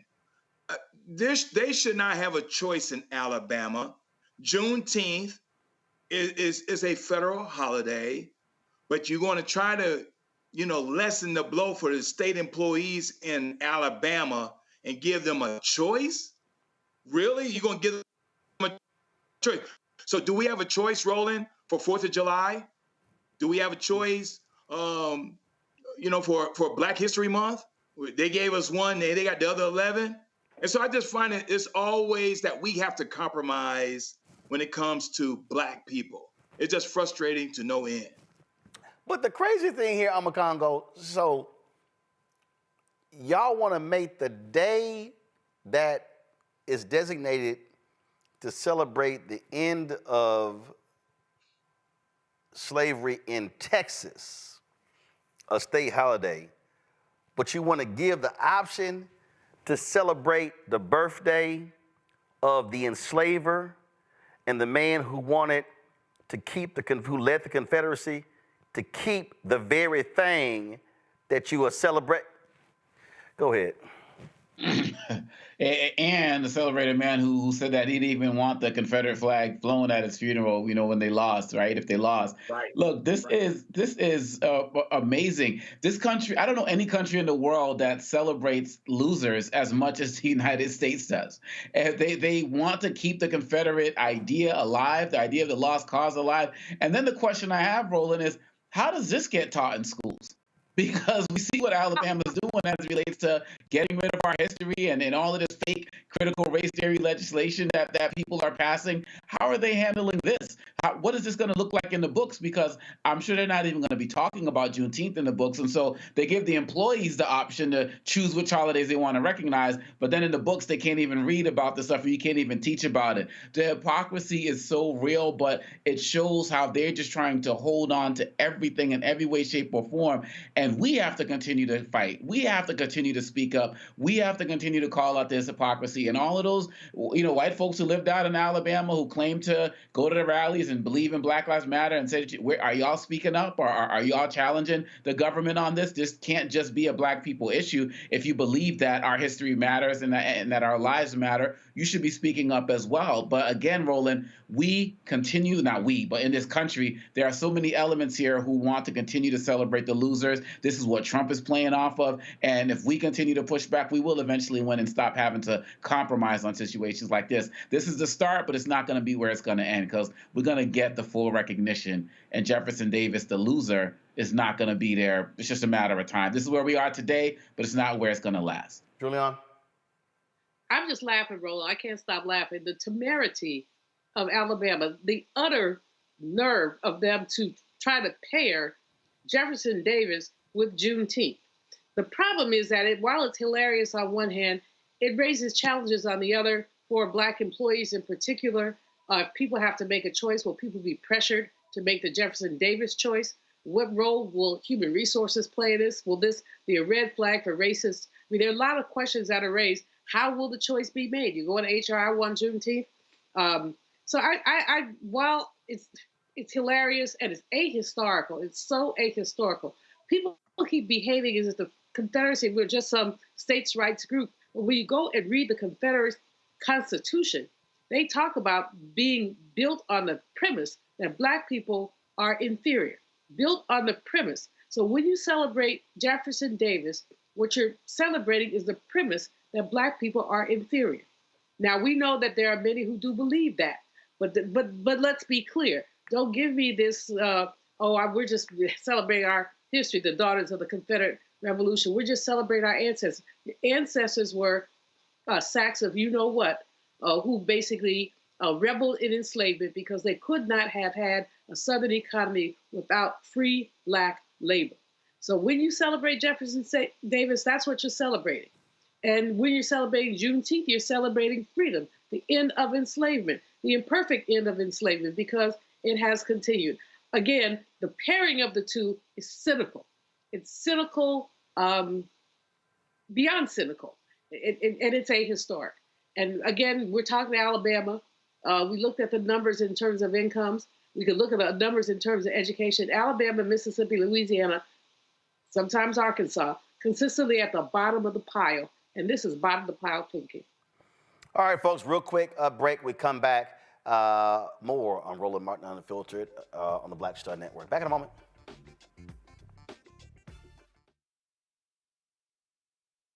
Me, Deborah Owens, America's Wealth Coach. Have you ever had that $1 million idea and wondered how you could make it a reality?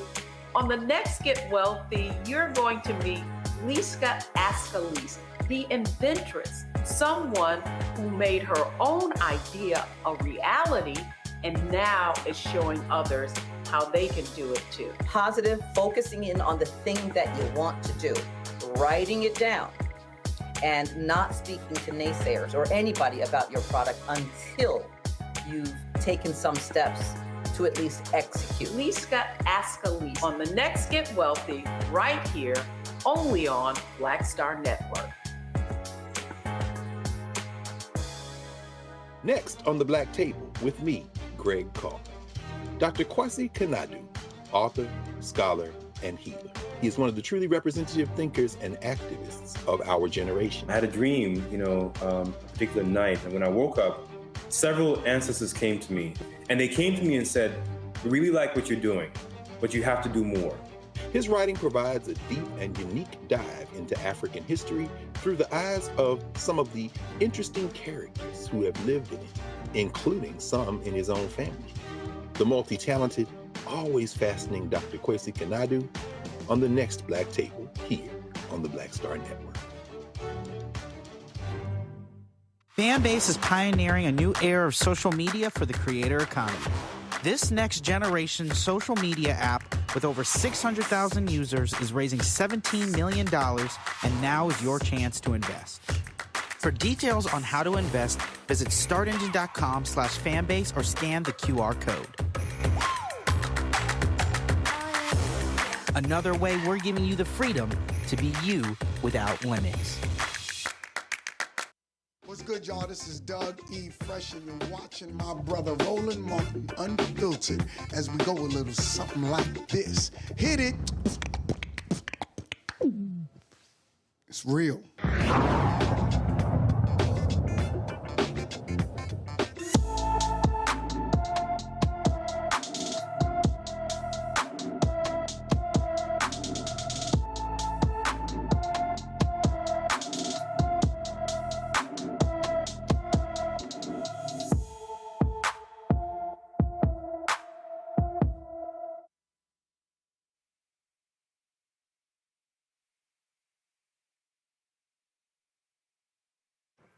All right, folks, our Black and Missing for the day. Jayla Rimbert has been missing from her Lawrenceville, Georgia home since April 1st.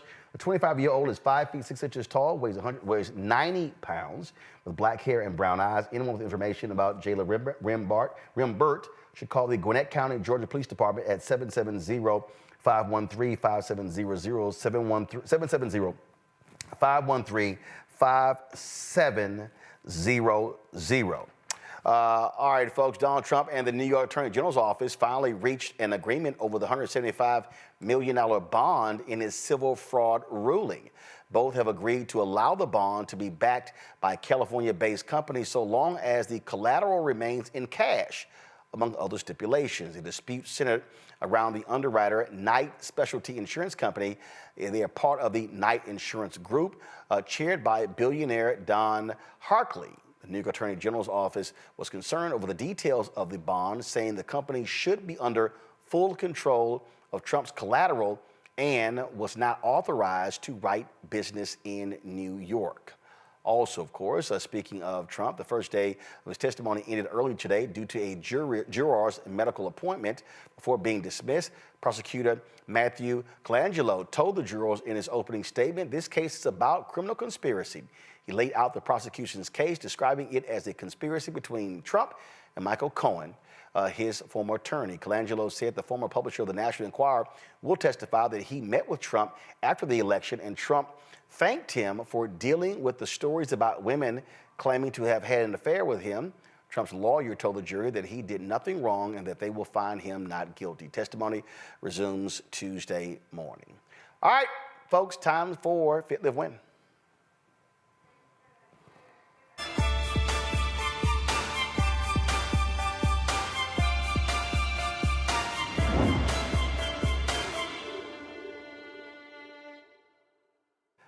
This is National Minority Health Month, and we're examining mental health versus mental illness. We all are on the mental health spectrum, but that doesn't mean we have the illness. To talk about that is Dr. Don Brown, a child, adult, and sports psychiatrist out of Houston. Doc, glad to have you on the show. So explain the difference when we talk about people who struggle with their mental health versus those who have mental illness.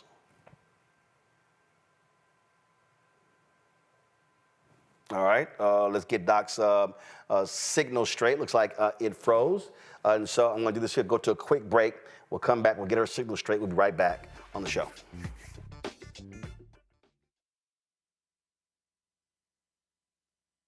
I was just in my backyard. I just said I was manifesting about life. I said, I would love to come back because it was a great time, and these kids need that right now. They need that male role model in the schools, I think. Even on TV. Yeah. Because people are scared to go into the high schools. You know, the high school, you know what I mean? I would love to bring it back, and I think we can bring it back. You know, what do you think? I think we'll ask the people. We'll ask your people. We'll do a poll. Y'all want to hang a Mr. Cooper? Yeah, I say let's go. We all look good. You know, Holly looked good. You know, Raven looked the same. Marquise, Don Lewis. It'd be funny to have the bullshit you see out there on TV now. God damn. What the fuck? What happened to TV? Damn. It's some... I'm like, oh my God.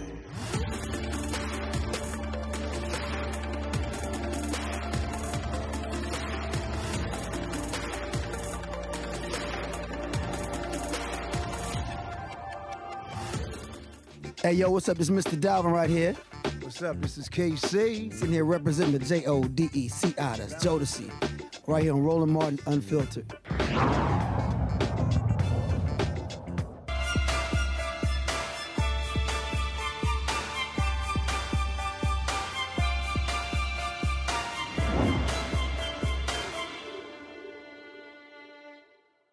All right, folks, we're talking the difference between mental health, mental illness, Dr. Don Brown Jones. So, Doc, so explain the difference. People talk about they focusing on their mental health. Even when you talk about folks with depression, we hear have the blues, but that's not mental illness. So explain the two. Yeah, so we are all on the mental health spectrum. First of all, thank you for having me, Roland. I appreciate being here. Mental health is simply what we think about as far as our psychological, sociological, emotional well-being. So it's how we think, how we act, how we respond to situations, how we're able to get through the tough times, how we're able to battle out the stressors that we may experience on the day-to-day life. So, you know, if you want to put this in simplest terms, it's how we think rationally, recognizing our limitations, our boundaries, making sure that we're coping well with our changes from the day-to-day functioning, our losses, our trauma that we may experience, and making meaningful contributions to society. Mental illness, on the other hand, is a disease. So it's identified clinical features that contribute to conditions or disorders, illness, whatever word you use, what language you use, but it's a disease. So these are conditions like depression, anxiety, post-traumatic stress disorder, OCD, ADHD. These are identified conditions that are commonly used or are commonly treated by medication management, therapies, different other non-medication therapies to help a person get through their day-to-day functioning as well. And they also present on a spectrum, such as ADHD or autism. So not everyone who has depression may have, decrease in their appetite or sleeping poorly. They may also present with decreased focus and concentration or even, sadly, suicidal thoughts. So it's a spectrum condition based on the severity of symptoms, based on the actual symptoms that deserves treatment.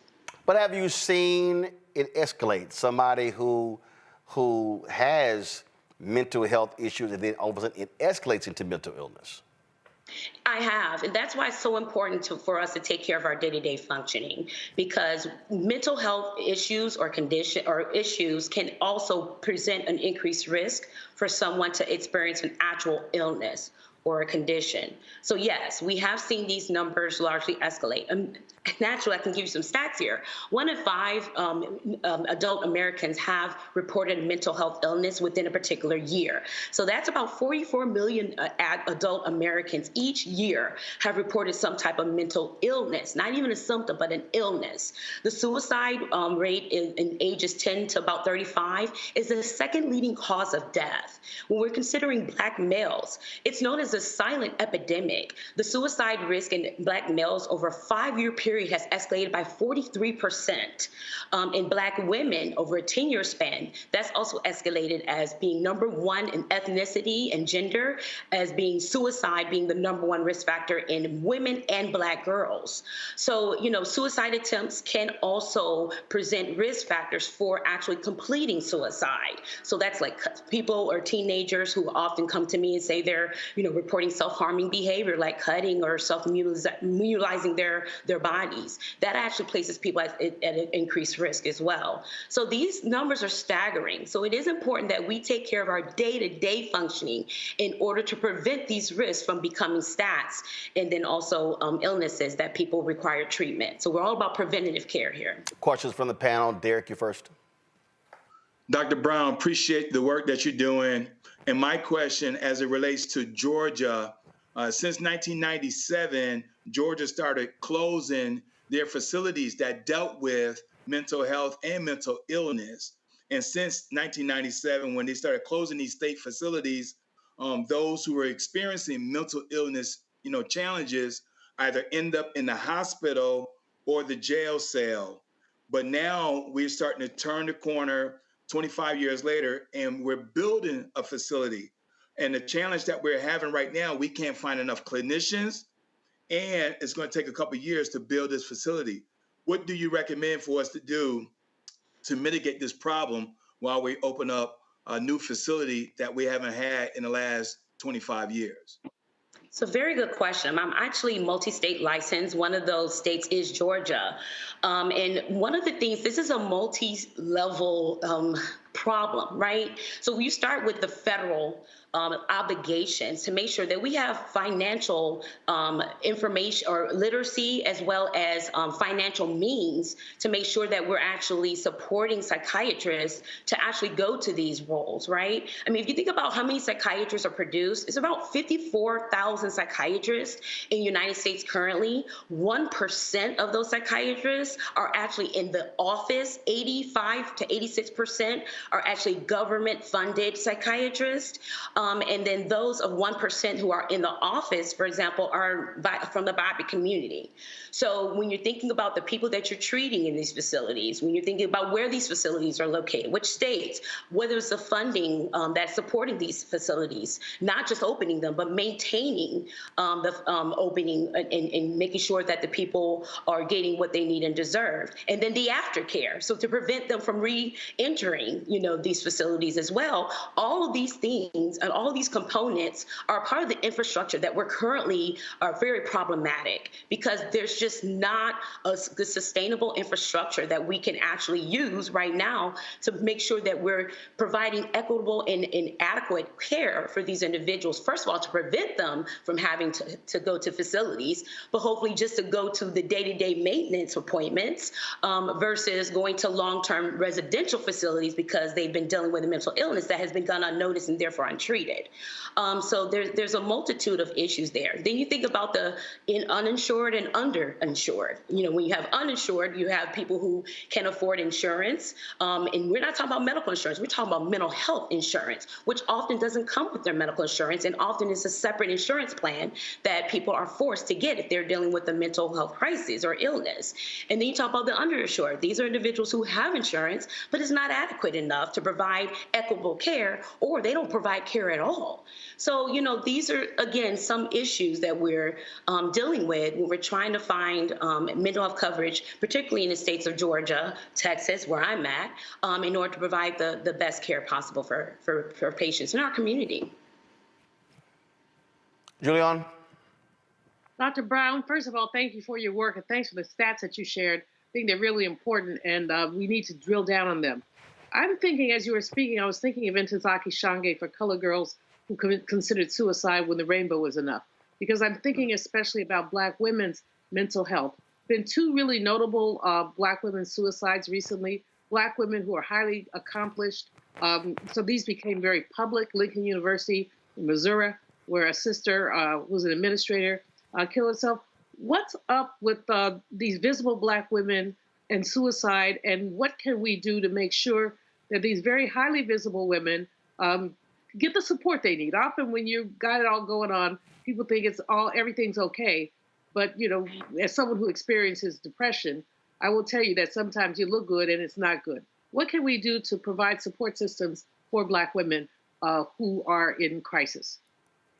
Thank you so much for raising this very important topic. I actually lost a close friend last month who died by suicide, who was actually an outstanding citizen and physician in our community. One of the problems is that there's not safe, adequate care for even the professional woman, Black woman, to get care. Maybe a fear of someone, finding out about her personal lifestyle. Where would she go especially if she's a physician like my friend, in order to receive services and maintain the privacy of the treatment that she receives?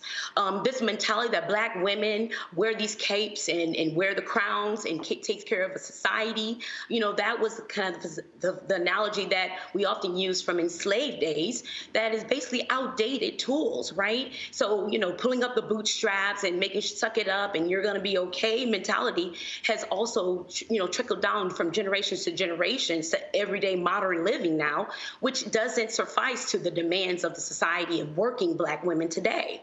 So it's time to take off those capes. It's been time to do that. Understand we're human first. Understand we have needs regardless of your socioeconomical class, race, culture, whatever community you come from. You're human first. And recognizing what mental illness looks like. What does depression look like? So if a grandmother came into my office, a Black female, and said she was tired, does that mean she's physically fatigued? It also can mean she's emotionally tired. Having cultural competent physicians or clinicians that are trained in these areas to relate to the populations that they're seeing is important, to make sure that they're identifying these symptoms when they're not specifically laid out like they are in our diagnostic statistic manual. And everyone doesn't fit that. I mean, that manual was designed for the average white male. And so less than 1% of minorities were even used to identify what depression looks like. It's time for us to really sit down and talk to our patients, but also listen.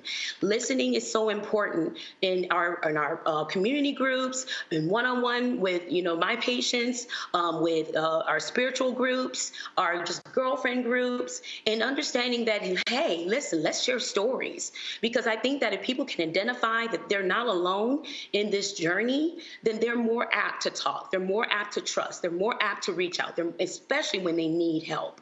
And so understanding what resources are in communities is important, so that when your friend does need help, you know where to refer them. Understand how to make sure that they're safely monitored. And then also, if they do need hospitalization, what does that look like after their discharge? Because that's sometimes people fall through the cracks there. So there's so many things that we could actually talk about and make sure that we are aware of, so that we know how to manage this for us or for the people that we love. Congo. Dr. Brown, I really appreciate all of your incredible work and advocacy. I have a question relating to the COVID pandemic. People talk often about long-term COVID, about the medical issues that people still have after getting COVID. But I want to know what your thoughts are about long-term COVID as it relates to long-term mental health and mental illness, because there was so much stress and depression and things that transpired. And now people kind of act like, because we're out of the physical pandemic, that some of those stresses that arise during that time must be gone as well. Can you speak a little bit to that? Very great questions here. Yes. And so the thing about the pandemic, it actually presented a situation where none of us could prepare for. Before 2020, we were already dealing with the mental health crises that, again, those stats that I mentioned, particularly in African-American women and girls, as well as Black men, they were already epidemics in these groups. And so now here comes the pandemic to catastrophize further what people had already been dealing with and still continue not to be able to deal with on so many terms. So like you're mentioning, being infected with COVID, maybe job loss during COVID, financial stressors, domestic issues, right? All these things contribute to COVID that people have not been able to even manage right now. So not just the physical symptoms of what I often hear as foggy brain. I'm an ADHD expert, also have ADHD myself, a mental illness. And I often hear people talk about, well, I can't focus, I can't concentrate, which are some common symptoms of ADHD, but also common symptoms of depression, common symptoms of anxiety. People stop not really, still going back to the primary care doctor just to get physical evaluations. I'm ordering labs, and they haven't had labs in years to understand that there may be underlying medical contributing factors since COVID that they haven't followed up on that remain an issue that are now affecting their cognitive or executive functioning. And so there's a multitude of factors here. And so as a psychiatrist and medical doctor, I'm actually finding myself asking all of these questions when I'm presented with patients who are talking about just decreased focus and concentration, finding out that many of them have not been able to receive adequate and equitable services for their mental health care. So yes, this long COVID phenomenon has raised issues in certain communities, particularly BIPOC communities, and that actually continue. So we still really need to identify these things, and I urge my primary care doctors to really specifically ask about people and how they're feeling, and then lead the conversation into understanding, well, does this feeling also predispose them to having mental health challenges or even a mental illness? Because again, we're missing the boat when we're missing out on asking these type of important questions. All right, well, Doc, we surely appreciate it. Thank you so very much. Thank you for having me. All right, folks, that is it for us. Let me thank Amakongo, Derek, and Julian as well. Did not get to I pushed it, didn't get the John Hope Bryan story. We're going to do that another day, but I appreciate y'all being on today's show. Thank you so very much. Folks, don't forget, support us in what we do. Join our Brina Funk fan club. Our goal is to get 20,000 of our fans contributing on average $50 each. That's $4.19 a month, 13 cents a day to raise $1 million to help us defray the cost of what we do here with this show, but also the Black Star Network, the other shows that we have. We are doing some great things, and we certainly want you to be a part of that. And so you could do so by sending your check and money order to P.O. Box 57196, Washington, D.C., 20037-0196.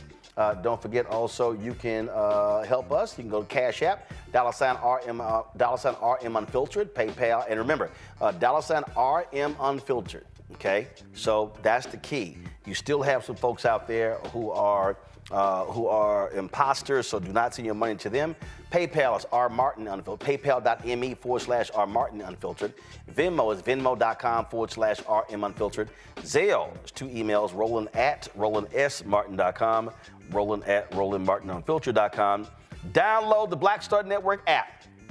Apple phone, Android phone, Apple TV, Android TV, Roku, Amazon Fire TV, Xbox One, Samsung Smart TV. And of course, you can also get my book, White Fear, How the Browning of America is Making White Folks Lose Their Minds, available at bookstores nationwide. Download the audio version on Audible. Folks, that's it.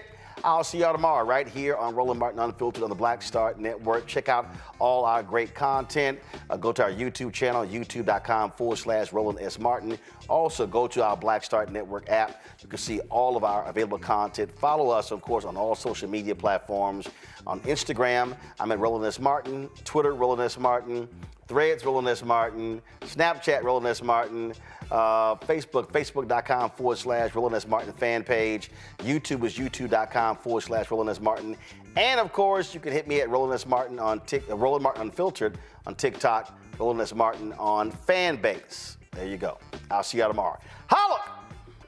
Black Star Network is here. Oh, no punch! I'm real revolutionary right now. Thank you for being the voice of Black America. All momentum we have now, we have to keep this going. The video looks phenomenal. See, there's a difference between Black Star Network and Black-owned media and something like CNN. You can't be Black-owned media and be scared. It's time to be smart. Bring your eyeballs home. You dig?